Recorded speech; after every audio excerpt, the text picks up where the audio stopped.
Vous écoutez un podcast cinéma du Centre des Arts d'Enghien-les-Bains. Alors, le début des années 30 pour Capra, c'est une période très prolifique. Je vous l'ai dit, il a commencé dans le muet, mais en fait, il a été très content que le son arrive, contrairement à beaucoup d'autres cinéastes qui étaient un petit peu en panique en voyant qu'à partir de 1928, il fallait absolument faire des films parlants 28-29 à Hollywood. Donc en fait, ce film-ci, tourné en 31 et qui sort en 32, on l'a choisi, entre autres, parce qu'il me semble qu'il présente déjà, que Capra il présente déjà toute la maîtrise qui caractérise son style, c'est-à-dire quelque chose de très vif, enlevé. On avait vu avec La femme au miracle la dernière fois que le film est court, il y a quelque chose de très resserré, même s'il se passe beaucoup de choses. Et en même temps, Capra, qui a un goût pour différents genres à l'intérieur d'un même film. Alors, vous allez voir que l'intrigue, elle est très... elle est très marquée par un genre qui est le mélodrame, puisque le film s'inspire, sans vraiment le citer, d'un best-seller de l'époque qui s'appelait Backstreet de Fanny Hurst, qui l'année suivante allait donner lieu à un film que vous avez peut-être vu de John Stahl, un mélodrame qui s'appelle Backstreet et qui est avec Irene Dunne. Mais donc, pour Capra, c'est pas parce qu'il fait, disons, une histoire mélodramatique qu'à l'intérieur de son film, il n'y a pas plein d'autres genres qui traversent le film, et notamment, par exemple, le film de journalisme. Si vous aimez The Front Page, His Girl Friday, La Dame du Vendredi de Hawks, etc., vous allez voir passer comme ça la possibilité d'un film de journalisme, d'un film de rédaction comme ça. Et pourquoi ? Parce que son scénariste, le Joe Swerling, avec qui il va écrire plusieurs de ses films, a cette formation-là de journaliste, et c'était la première fois qu'il faisait un scénario. Il a dit finalement faire un scénario c'est comme faire une histoire pour le journal, mais en plus long. Donc vous voyez, le cinéma de Capra est encore à un moment au début des années 30 où il est très vivace de ces différentes choses qui le traversent. Et puis bien sûr, peut-être certains d'entre vous viennent pour voir encore Barbara Stanwyck, parce que c'est vraiment une grande actrice trop peu connue. Alors pour ceux qui étaient là la dernière fois, ça y est, maintenant elle a les dents droites, on peut le regretter, mais elle est passée chez le dentiste des studios d'Hollywood, en l'occurrence la Columbia. Vous savez que Capra a fait quasiment tous ses films à la Columbia, un studio pauvre qui l'a aidé à se requinquer au début des années 30, que lui a aidé à se requinquer au début des années 30. Je vous laisse voir le film, j'espère que vous resterez après. On discutera, et notamment de la place des acteurs, qui est la première place, qui est absolument centrale dans le cinéma de Capra, et de tout ce qui en découle, du coup, de ses choix de mise en scène. Comment on fait pour, dans son film, mettre l'acteur et l'actrice en majesté, disons, au centre de son travail. Voilà, bon film. Amis du masochisme amoureux, bonsoir. On va reparler de cette fin et de ce qui s'appelait alors un woman's picture, donc un film de femme, mais c'est la première vague de ces films au début des années 30, et puis il y en aura une autre, de deuxième vague de mélodrame pendant la guerre, puisque vous savez que le public s'est fortement féminisé pendant la Deuxième Guerre mondiale, et que du coup ça a permis aussi à l'émergence de films avec plus de femmes au centre de l'intrigue. Mais ce que je disais sur le côté très économique de l'écriture et de la mise en scène de Capra, j'avais noté quelques exemples de comment on passe d'une scène à une autre, et ça m'avait assez frappé. Mais il y a aussi, je vous en reparlerai, mais il y a aussi le fait, par exemple, qu'il donne quelque chose à faire physiquement aux acteurs pendant qu'ils se parlent, et que donc en fait on a d'ailleurs ces scénarios et il a enlevé beaucoup de dialogues. C'est-à-dire que lui-même avait collaboré à l'écriture des dialogues avec Joe Swerling, mais on voit qu'en fait, il va vers quelque chose de resserré et qu'il dit à ses acteurs d'accélérer, de parler assez vite. Et puis, par exemple, le personnage joué par Ralph Bellamy, je ne vous ai pas présenté les différents acteurs, mais je pense que si vous êtes un habitué du cinéma hollywoodien, vous aurez peut-être connu Adolphe Menjou, qu'on voit dans un nombre incalculable de films, dont certains de Lou Beach, par exemple, qui joue le gouverneur, et puis Ralph Bellamy, que vous avez peut-être vu dans justement La Dame du Vendredi, ou bien dans Cette sacrée vérité de Léo McCarey, et qui joue le journaliste. Et lui, par exemple, vous vous souvenez, il arrive avec sa pomme au début, la première fois. Il y a toute l'histoire avec la pomme qui balance sur le garçon. Et puis la deuxième fois, il arrive avec les cacahuètes quand il commence à plus ou moins menacer Adolphe Menjou. Voilà, il y a toujours quelque chose de très physique qui est fait. Et ça, c'est vraiment la façon dont Capra dirige les acteurs, c'est-à-dire en leur laissant un petit peu de mou sur les dialogues, et par contre en les occupant justement pour cette idée qu'en fait le dialogue c'est une action d'une certaine façon, enfin de cette façon-là. Je ne sais pas si, comme vous êtes assez nombreux ce soir, vous voulez tout de suite, vous avez une réaction sur le film. Oui, ça me fait penser à François Mitterrand, qui ne veut pas dire qu'il a une fille, quoi. Ah oui, toute cette histoire d'enfants cachés. Alors oui, on peut parler de ça. Ce qui est justement, je parlais d'une mise en scène économique. Bon, par exemple, la première fois où il va chez elle, vous vous souvenez, c'est le soir d'Halloween. Et il arrive avec un masque, un peu commedia dell'arte, avec 2 masques. Bon, par exemple, ça, c'est rien dans le sens où c'est pas un symbolisme très très marqué. Il joue beaucoup avec les masques, et puis après tout, c'est Halloween, et il y a beaucoup de moments où il relève le masque, il remet le masque. Mais évidemment, une fois que le récit avance, on a le droit d'interpréter ça, par exemple, justement par rapport au fait que ce type, malgré ses dénégations, en dépit de ses promesses, disons, va renouveler sa lâcheté, on pourrait dire, à chaque fois. C'est-à-dire qu'à chaque fois, le démasquage est promis, et à chaque fois, il y a toujours une échéance électorale plus élevée qui fait que... Et puis la convention, disons, sociale et conjugale qui fait qu'il ne va pas come out, comme il dit. Hein. Il va jamais véritablement décider de partir avec elle et de retourner à La Havane. Donc cette histoire de masque, c'est assez bien trouvé, je trouve. Et puis, on remonte encore d'un cran et on se souvient leur première rencontre. Vous vous souvenez, dans la cabine, 66, donc, 66, 99, tout ça, eh bien, il est allongé. En fait, il est sous. Et donc, il est allongé sur son lit à elle. Et puis, dans cette deuxième scène, la scène du masque, une fois de plus, il s'allonge sur le divan. Et puis, à sa mort, à la fin, il est sur son lit de mort. Et donc, voilà, par exemple, ce sont des choses qui ne sont pas directement, voilà, lourdement de l'ordre du symbole ou du symbolisme, mais qui quand même, je trouve, dans un film aussi court, nous marque, enfin laisse une trace sur justement ces personnages. Et puis, oui, et puis quand même, est-ce que c'est le film du personnage féminin ou est-ce que c'est le film de l'homme? Alors, ce qui est... Voilà, on est sans cesse tiraillé là-dedans parce que l'histoire du grand homme est quand même maintenue du début à la fin, parce que vous avez vu qu'il y a une ascension. Alors ce qui n'est pas forcément clair, peut-être si on ne connaît pas la façon dont le système électoral fonctionne aux États-Unis, c'est que effectivement les procureurs sont élus dans certains États.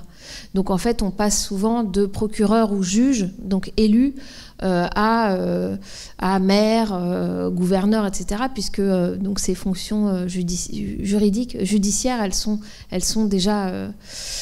il faut être élu pour ça. Donc du coup, le rôle de la presse est important là-dedans, etc. Bon, ça, je l'ai pas. C'est vrai que c'est pas forcément clair, mais on voit bien en tout cas que ce démasquage qu'on promet n'arrive jamais finalement. Et ce que je trouve peut-être le plus poignant, à moins qu'on soit découragé par cette intrigue trop mélodramatique, qui est l'intrigue, j'allais dire, habituelle du sacrifice de la maîtresse, du sacrifice de la mère et de la maîtresse, qui dépose son enfant comme ça, qui l'abandonne pour l'amour de...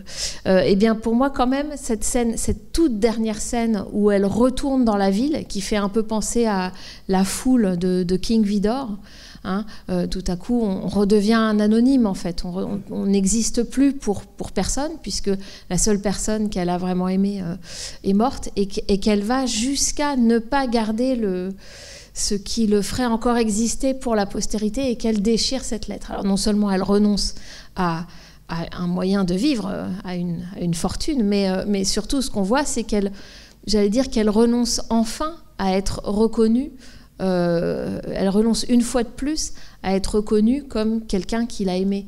Donc le mélodrame va jusqu'au bout va jusqu'au dernier petit bout de papier qui aurait pu être un testament et qui finalement qui aurait pu être une fois de plus quelque chose de rendu public et qu'elle va jeter à la fin.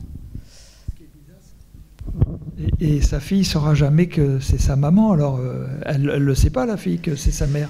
Non, justement, Barbara par ce geste-là, voilà, c'est toujours ça, c'est que par ce geste-là, il y a cette idée de protéger non seulement l'homme politique, mais de protéger aussi l'épouse, qui en plus, évidemment, est entre guillemets invalide. Bon, c'est pas hyper convaincant. Oui, elle a juste une canne, quoi. Voilà. Et de protéger, bien sûr, et surtout, la réputation de sa fille. Oui, moi j'ai deux questions plutôt qu'un avis. Est-ce que la progression du juge qui devient gouverneur à la fin, malgré sa malhonnêteté, il finit par grimper, et donc là c'est pas une critique du système politique américain de la part de Capra, que le journaliste n'arrive même pas à faire tomber ou à faire chuter, et puis aussi il utilise le droit de grâce pour des fins personnelles. Donc la valeur et la capacité à se jouer du système, même s'il est sincère dans son amour, je pense que là il y a une critique, enfin c'est comme ça que moi je l'interprète, de la part de Capra. Alors pour vous, c'est une critique au sens où le système permettrait ça, ou bien c'est une critique du personnage Le système le permet, puisque même la presse est impuissante à faire obstacle aux intérêts privés par rapport aux valeurs, quand on sait que le mensonge a fait chuter Nixon et Clinton, pas de la même façon, pour des affaires de mœurs pour Clinton et de mensonges d'État pour Nixon, on peut penser que dans les années 30, Capra avait un regard sur les limites du système. Enfin, voilà, moi, comment je reçois la chose. Oui, tout à fait. Il a souvent un regard sur les limites du système, et surtout sur les limites d'une forme d'héroïsation, c'est-à-dire d'un récit dans lequel on aurait quelqu'un qui sauve la mise morale. Ça va devenir quelque chose qui va, d'ailleurs, une question qui va se poser. Si vous avez vu La femme au miracle qu'on a montré la dernière fois, il y avait déjà ce questionnement, à savoir est-ce qu'il n'est pas lui-même presque cynique dans sa description d'un système qui permet à des gens de prêcher, de faire des tournées de prêche, et puis en fait d'arnaquer un peu leur monde en prétendant faire des miracles, en prétendant guérir les gens pour gagner de l'argent, enfin comme une espèce de star du prêche. Et on se demandait si en fait lui-même était, voilà, est-ce qu'il était avec ses personnages tout en étant contre eux, etc. Et en fait on s'apercevait que il décrit une forme, il décrit un fonctionnement, il n'en épouse pas entièrement le cynisme, il ne le valide pas, et en même temps il ne le démonte pas, c'est-à-dire qu'il n'a pas cet idéalisme absolu qui ferait qu'on rechercherait à l'intérieur de l'histoire quelqu'un qui peut tout sauver moralement. Alors on pourrait se dire, si là-dedans le personnage qui moralement s'en sort, c'est évidemment le personnage de la femme.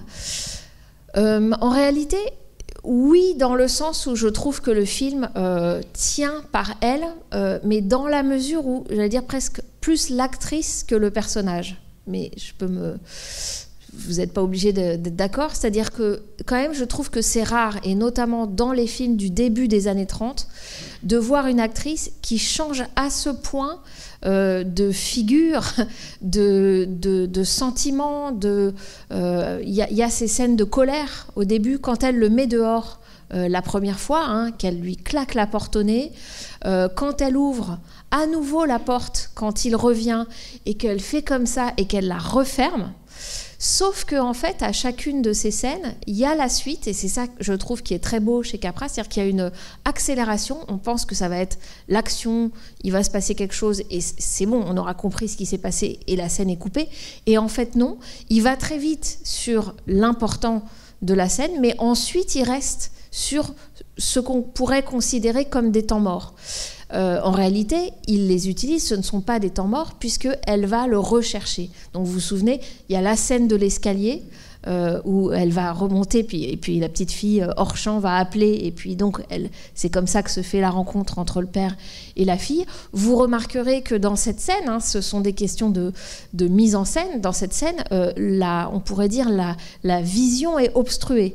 D'abord, elle le rappelle, on le voit en plongée comme ça, un tout petit morceau avec la rampe des escaliers, et puis on a le contre-champ sur elle, pareil, qui est toute mince, et puis ensuite ça finit avec leur baiser, leur face-à-face très, très intense émotionnellement, sauf qu'on ne voit que son œil à elle, son œil droit, avec la petite larme, et le reste, c'est entièrement barré par la balustrade de l'escalier. C'est étonnant, une actrice qui peut jouer avec un œil.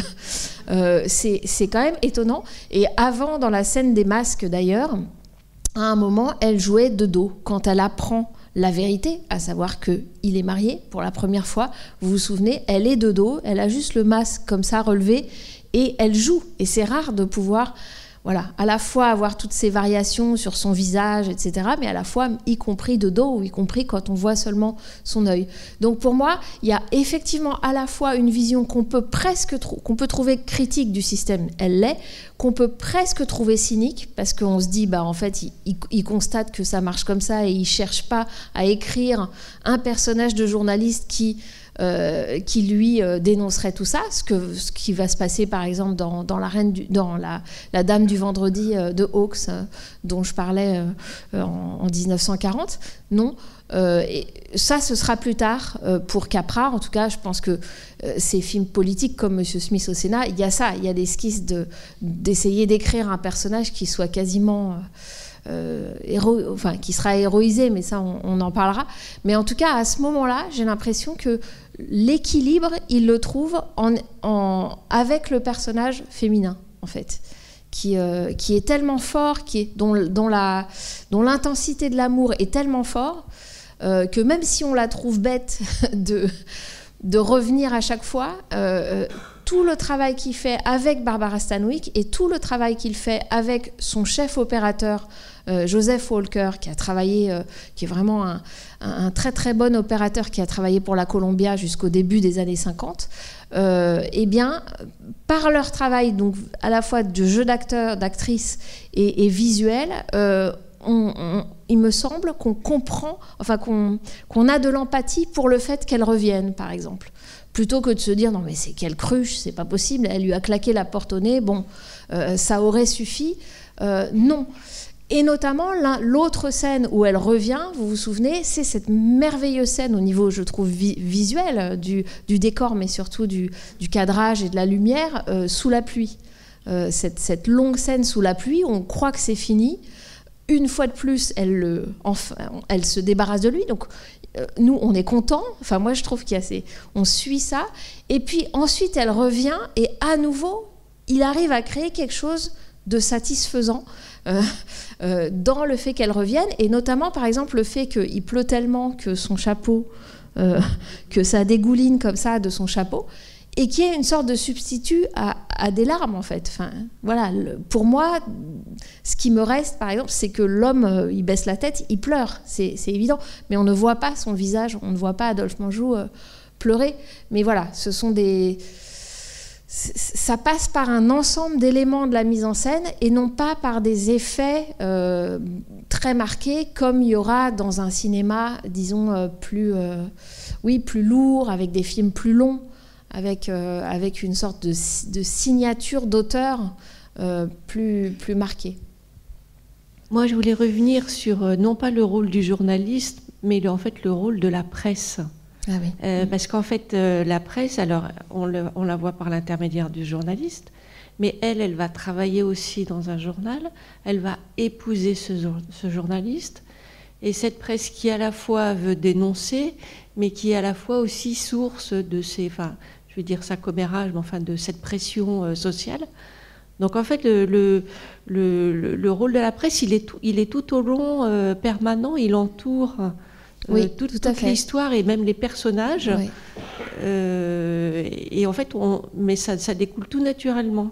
Oui, c'est très bien entrelacé, voilà. Je trouve, parce qu'on n'a pas l'impression, on ne sort pas du film en se disant « Ah oui, c'était un film, comme je disais, de rédaction, un film sur une salle de presse. » Et en même temps, la presse est très présente. Elle est présente, je dirais, pour Capra, c'est la façon dont, me semble-t-il, une des choses par rapport à la presse, c'est sa hantise ou son intérêt, sa fascination et hantise pour la foule, pour des phénomènes de foule, en fait. Des phénomènes de rumeurs, de contamination, et donc il y a beaucoup de ces films dans lesquels la foule devient dangereuse. On l'a vu avec La Femme au miracle, il y a une grande scène d'incendie et voilà, on ne sait pas si la foule va être bénéfique ou maléfique d'une certaine façon. Il y a ça dans American Madness, La Ruée, où c'est une ruée de gens qui sont allés retirer leur argent de la banque au moment de la dépression. Et là, on a à toute petite échelle aussi, à l'intérieur de ce film, on a le moment où Barbara Stanwyck apporte son enfant, enfin Loulou, apporte son enfant chez l'homme qu'elle aime. Donc, je ne sais pas si vous vous souvenez, on voit d'abord son regard à elle qui regarde la maison, la grande maison. Et en fait, on se dit, mais en fait, elle regarde, elle est contente de voir l'endroit où habite l'homme qu'elle aime. Il y a un premier regard comme ça. Et puis ensuite, tout de suite, arrivent ces femmes qui disent « Ah, voilà le bébé », etc. Et là, on a un phénomène de foule. Alors qu'on a 10 personnes. On a 10 femmes qui vont dont l'épouse, qui vont s'emparer du bébé. Mais on voit déjà que dans le traitement qui en est fait, ça fait penser à ce phénomène-là de foule. Et il me semble que la presse, c'est ça, au fond. Même si on ne voit pas les gens, ça fonctionne comme ça, c'est-à-dire l'information de masse, quoi. On va lancer quelque chose, une rumeur ou l'aboutissement d'une enquête, et ça va avoir des conséquences, y compris politiques, électorales, y compris une sorte de déflagration, à la fois dans la sphère publique et dans la sphère privée. Le film, effectivement, est basé là-dessus, c'est-à-dire sur ce tressage entre le public et le privé, et comment l'un et l'autre sont à la fois poreux et à la fois désespérément pas assez poreux, d'une certaine façon. Parce qu'il me semble que nous, on attend qu'il y ait une révélation et on s'en fiche de la carrière politique de Menjou. C'est peut-être ça qui fait que certains spectateurs peuvent trouver que c'est... là, il y a une sorte de défaut, parce qu'on n'a pas forcément ce personnage-là, et voilà, il n'est pas forcément aimable. Mais... Enfin, l'acteur était un acteur aimé, voilà, il était connu pour son élégance. Donc peut-être qu'il y a quelque chose d'un peu ringardisé pour nous dans cet acteur-là. Mais... J'ai relu vite fait un petit peu le passage de l'autobiographie de Capra sur ce film. Et en fait, il y a vraiment un paragraphe tout petit. Oui. Il n'aime pas du tout le film, en fait. Enfin, dans ce qu'il dit, parce que tu nous avais dit quand même que c'était sujet à caution, tout ce qu'il racontait, etc. Oui. Mais c'est vraiment étonnant, en fait, comme il passe dessus. En fait, pour lui, c'était presque un échec. Et bon, je suis surpris parce que je trouve que le film est très beau. Et est-ce que c'est lui, en fait, dans sa progression, dans sa carrière, il n'a pas du tout, c'est pas du tout un genre sur lequel il voulait s'arrêter, peut-être, ou qu'il était déjà tendu vers autre chose, ou... En fait, il a beaucoup aimé travailler avec Stanwyck, donc y compris dans ce film-ci. Dont je ne sais pas si je l'avais dit la dernière fois, il avait besoin de plusieurs caméras pour la filmer. Parce qu'elle était, oui, on a parlé de ça, du fait que c'était une actrice de théâtre et qu'elle était très très bonne, mais à la première prise. Et d'habitude, à Hollywood, quand on fait les prises, on prend d'abord les plans d'ensemble ou les plans à deux, et puis à la fin, on finit par les gros plans. Pour les moments de dialogue ou de gros plans sur le... Et en fait, avec elle, il fallait faire l'inverse et commencer par ces gros plans parce qu'elle donnait tout, disons, au début. Et donc, il lui a fallu multiplier les caméras pour avoir tout, pour pas que ce soit des prises trop différentes pour elle. Bon. Ça lui a posé un problème au début, mais en réalité, ça l'a fait avancer, lui, sur ce que c'est que le travail et comment on travaille avec des acteurs très différents. Mais non, dans son autobiographie, je pense qu'il y a un gauchissement très fort du fait qu'il parle assez peu de ses films du début du parlant, alors qu'en fait, il en a fait plein. Et donc, c'est ça aussi, il y a un effet temporel qui fait qu'il est... Et puis l'autre chose, c'est qu'on en parlera plus tard dans le cycle, c'est qu'à un moment, il a voulu dire quelque chose dans ses films, justement, de manière plus claire que ce que vous disiez sur le système, une critique qui soit beaucoup plus... qui ait plus de sens. Et du coup, c'est pas qu'il a renié les précédents, mais on voit bien que dans des films de genre, ça n'est pas... que l'intrigue soit un peu convenue, que l'intrigue, l'idée d'une femme qui se sacrifie pour l'homme qu'elle aime, etc., c'est quelque chose qui est connu. Enfin, voilà, le mélodrame dans les romans, etc. Donc, c'est pas en soi ce qui l'intéressait. Donc, il n'en est pas encore à ces films dont il va trouver qu'ils apportent quelque chose au monde, au sens où Chaplin peut faire le dictateur et où on sait à quoi ça sert, d'une certaine façon. Donc je pense que rétrospectivement, il a aussi minimisé l'importance de ces films-ci. Alors qu'en fait, on voit bien qu'il maîtrisait, qu'il était vraiment en possession en pleine possession de ses moyens, y compris visuels et de jeux d'acteurs, me semble-t-il. Mais l'intrigue en elle-même... non, enfin...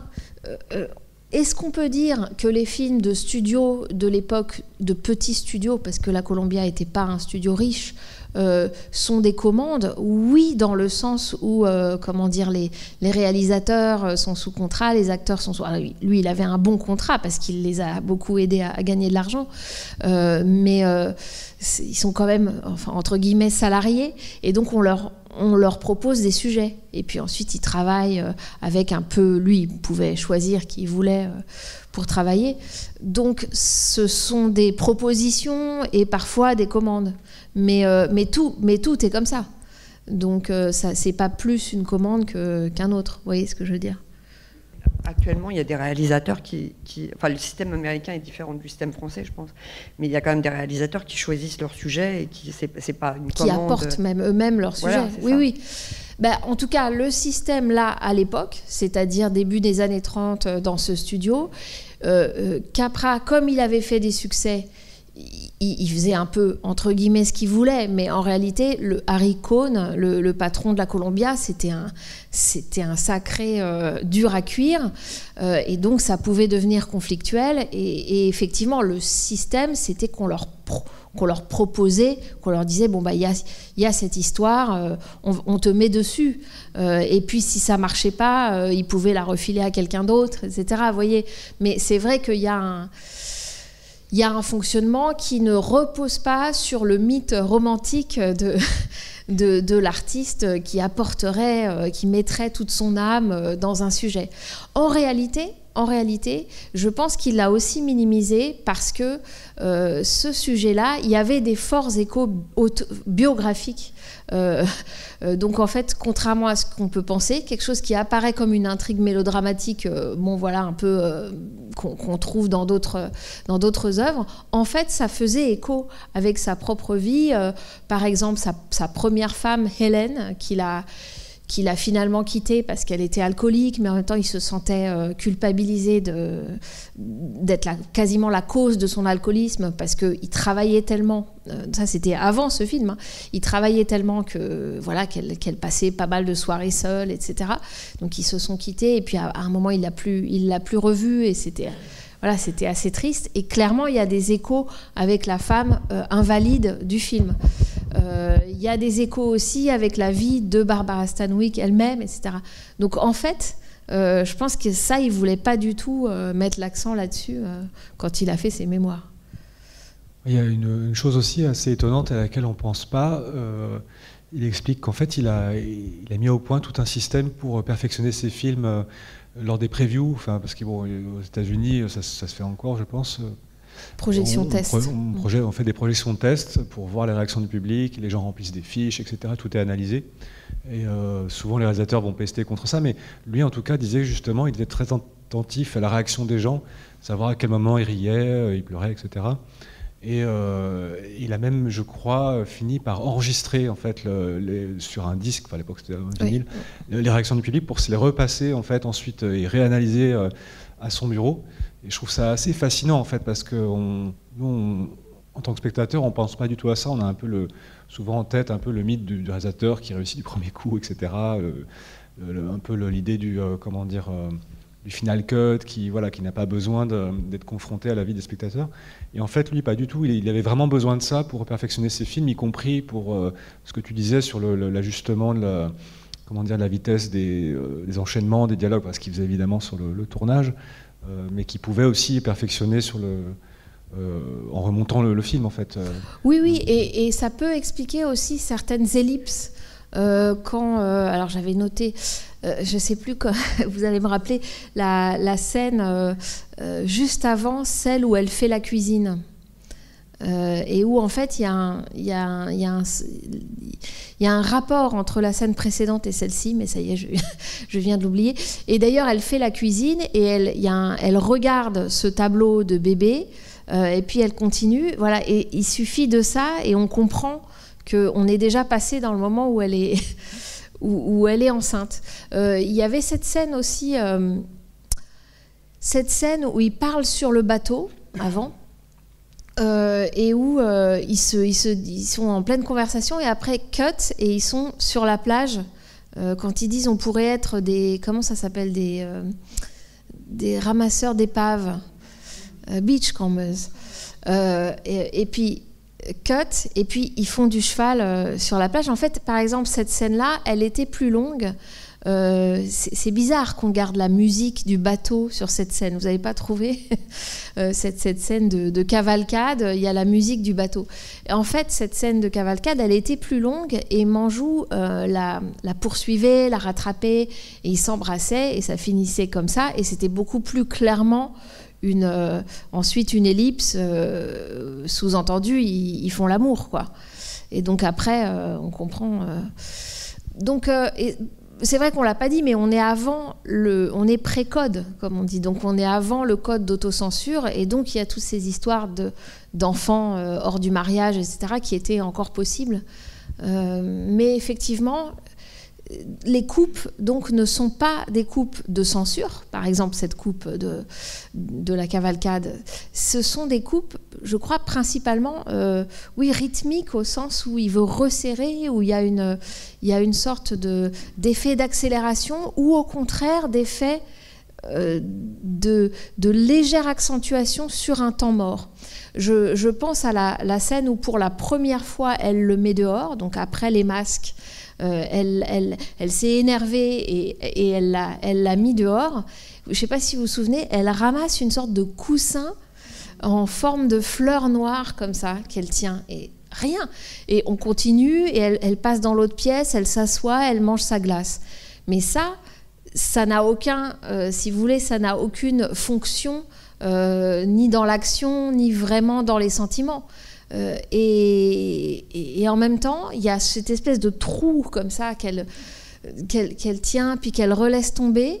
Et voilà, ça par exemple, ça prouve que c'est pas un rythme effréné d'action, c'est vraiment une modulation et c'est une forme de musicalité. Bon, après on peut aussi voir dans ces motifs, par exemple le fait que la robe qu'elle s'offre avec toutes ses économies la première fois quand elle va sur le bateau, vous aurez remarqué cette très très belle robe, vous aurez remarqué qu'elle a un X vraiment au niveau du milieu de son corps.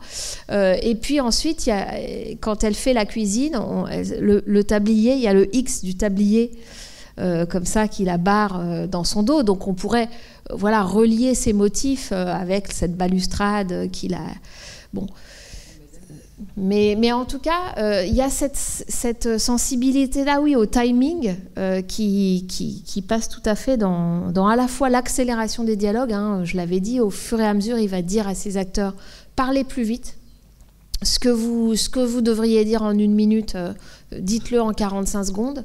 Là, je ne pense pas qu'il leur ait forcément dit ça. Je pense que c'est après qu'il en a fait une règle. Mais en tout cas, il y a ces forts changements de rythme qui sont délibérés, de même qu'à la fin, et ça c'est à la fois du rythme et à la fois quelque chose de visuel, le coup au cœur du fait qu'elle retourne comme ça dans la foule, qu'elle reste une anonyme, c'est accompagné par le choix du costume, par exemple. Vous aurez remarqué qu'elle a ce manteau un peu trop grand, avec une ceinture qui est un peu en dessous de la taille, et non pas bien serrée à la taille, mais un peu en bas. On a l'impression d'une sorte d'enfant qui est dans un manteau d'adulte. Voilà, ce sont des espèces de modulations comme ça qui portent l'émotion sans la surligner, comme on peut avoir plus tard dans les mélodrames beaucoup plus lourds, avec une musique qui flèche les émotions, etc. Oui, c'est par rapport à l'intervention que vous avez faite.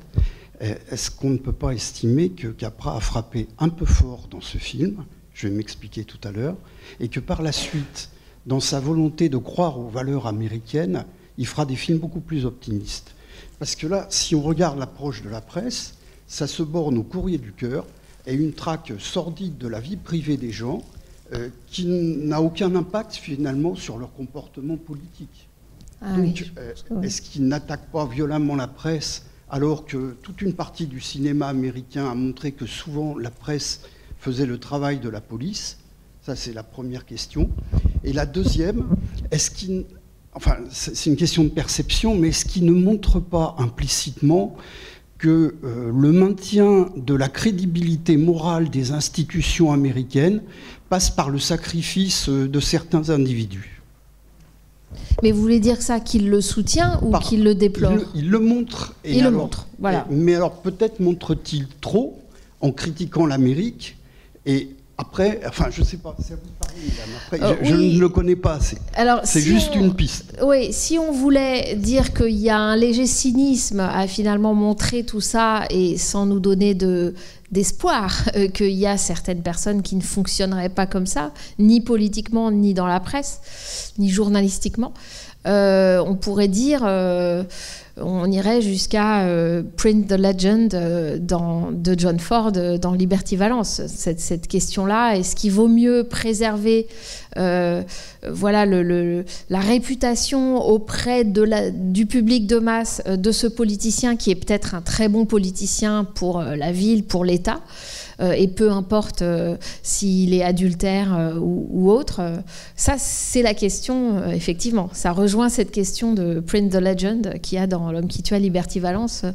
Et Capra, à ce moment-ci, donc au début des années 30, n'a pas encore fait la réflexion qui est proche de celle-là. Ce sera effectivement plus tard qu'il va se poser ces questions politiques plus que cet entrelacement entre la vie privée et la vie publique. Est-ce qu'il frappe fort? Est-ce qu'il frappe trop fort? Je pense que ça vient de The Front Page, donc qui est il y a un nom en français. c'est le film de Lewis Milestone qui ensuite a été refait plusieurs fois, mais qui a été refait une première fois par Howard Hawks, donc je vous en parlais en 40, La Dame du Vendredi, mais qui date de 31 et qui montre déjà le fonctionnement d'un journal avec énormément de... on voit une forme de cynisme à l'œuvre, puisque au centre du film, il y a un condamné à mort qui doit être exécuté le lendemain, et on voit toute une salle de rédaction en ébullition. Ensuite il s'échappe, enfin bon voilà, et ça pose des questions morales, pas seulement de peine de mort, mais aussi de comment la presse traite les choses les plus tragiques, les plus graves, et comment ça n'est que, enfin pour certains des journalistes, ça n'est que du contenu, on dirait aujourd'hui, hein, et qu'ils traitent ça, je veux dire, avec une forme de trivialité, voilà. Donc je pense que quand même le film s'inscrit aussi dans cette époque-là, pas seulement de critique de la presse, mais de dire on vous montre un métier, on vous montre quelque chose qui effectivement vous montre la réalité, on vous montre les coulisses de quelque chose qui est une cuisine, quoi. Qui est pas Jojo. Et ça, c'est côté homme. Mais dans ce film-là, c'est côté homme. Et puis, je trouve, il y a tout l'autre pan qui est cette femme, en fait, solitaire dans son amour, finalement. On la voit chez elle, seule. Elle a même son enfant, elle l'a pas longtemps. Enfin, voilà. Je trouve que c'est l'étrangeté de ce film de nous montrer ces deux mondes. Ce monde de métier avec tout ce cynisme, mais aussi tout ce plaisir de la circulation dans une rédaction. C'est ça aussi, Joseph Walker, la mobilité de sa caméra à l'intérieur de la rédaction. C'est assez jubilatoire, le fait que quelqu'un arrive, demande un poste, ah bah assieds-toi là, tiens, lui part à la retraite, hop, tu vas faire la colonne, tu vas faire le courrier du cœur, voilà. Il y a quelque chose de très ludique, c'est pas seulement des méchants journalistes, c'est aussi des gens qui ont... Il y a une vitalité dans ce rythme du quotidien, mais sauf que le rythme du quotidien, il a aussi sa brutalité, sa violence. Mais ce que je trouve particulier, c'est de nous montrer ces deux rythmes qui, effectivement, ne s'accordent jamais. Et la scène, par exemple, avec la petite fille au bord de l'eau, hein, quand il y a eu une autre énorme ellipse et où elle est là et elle est avec sa petite fille qui donne à manger au canard, tout à coup on est dans un autre rythme. Et puis le journaliste débarque et à nouveau on a l'impression qu'il vient contrarier son rythme à elle, qui est un rythme un peu de rêverie amoureuse, ou d'arriver à rebricoler du couple à chaque fois. Et puis non, la vie publique arrive et ça cache tout d'une certaine façon.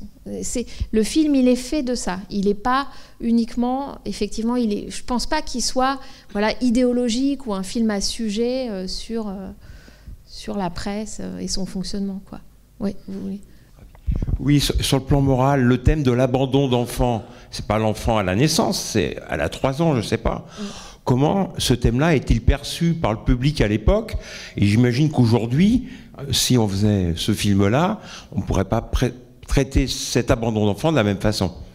Non, ça c'est sûr, mais je pense que même à l'époque, il y a un petit décalage, si vous voulez, temporel, et que c'est quand même vu comme un motif mélodramatique connu, disons... j'allais dire presque habituel. Enfin, le film auquel je pense, par exemple, The Kid, le premier long métrage de Chaplin, au début des années 20, voilà, c'est plutôt... Donc là, on est 10 ans plus tard. Je pense que tout ça vient quand même plutôt de la fin du 19e, quoi.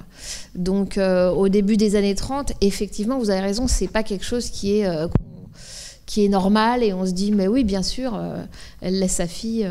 Non, je pense que c'est accepté parce que on sait que c'est une intrigue de mélodrame. Vous voyez ce que je veux dire? Il me semble. Et bien sûr qu'aujourd'hui, disons de manière contemporaine, ça poserait encore plus de problèmes, parce qu'on se dirait mais sa dépendance affective envers cet homme va trop loin.